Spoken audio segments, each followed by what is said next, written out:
with that caveat, I'm happy to take some questions. Yes, Andy.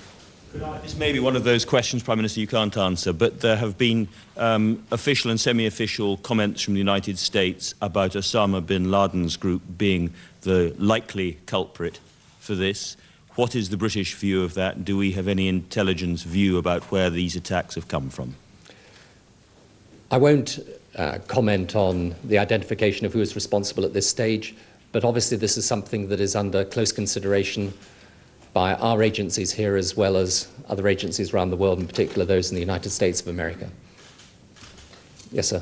Mike Lee with ABC. Prime Minister, to what extent, and I know you don't want to be specific, but are there no limits to which you will cooperate with the United States government in pursuing the terrorist? And given the possibility, the real possibility that Britain could become a target if you either endorse or insist in reprisals, to what extent do you think the British public is prepared for that? As I said a moment or two ago, Mike, I don't think it is wise to speculate on what the nature of any American response would be to this act of terror, or indeed what support they may call upon from this country or other countries in making that response. But I want to make one thing very clear indeed. This was not an attack on America alone. This was an attack on the free and democratic world everywhere. And this is a responsibility that the free and democratic world have got to shoulder together with America. And at this time of tragedy in the United States of America that has consequences right across the world, and as I say, there will be British people that have lost their lives, this time of tragedy and this time of grief and anger and trial in America, it is important that Americans know that their allies and their friends around the world do stand shoulder to shoulder with them. Yes, John. John Sargent, ITN. But Prime Minister, just continuing this point, can you say how important it is for whatever the American response, whatever that is, for that to be supported by America's key allies and in particular by Britain? Well, I'm not, forgive me if I repeat you what I said earlier. I'm not going to enter into a discussion of what that response may be or any participation of anyone else in it. I simply repeat what I've said already to you, that I think it is important that we demonstrate our support for the United States of America at this moment. Yes, Christian.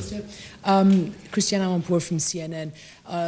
Analysts, leaders, people have been saying, and you yourself just said, this is not just an attack on America, but on the civilized world. Are you prepared to say that this is a state of war, a declaration of war against the United States and the civilized world? And even though you don't want to be specific, you yourself said that we have to, quote, defeat and eradicate these people. What possible way can you do that? And do you envision a sort of 1990s style coalition that might be built in like-minded countries to confront these people once evidence comes to establish certain responsibility? Well, one thing I've no doubt is, and that is that this was an attack upon the whole of the world. And that is why I think it is so important that in addition to whatever action America considers appropriate, that the world as a whole is prepared to act. And I sketched out to you a moment or two ago, I think, some of the questions that we need to pose. It is too early, it is premature to give specific answers to those questions. But this was an act of terrorism on a scale I don't think anyone had contemplated before. And it shows the new menace that there is, that threatens our world.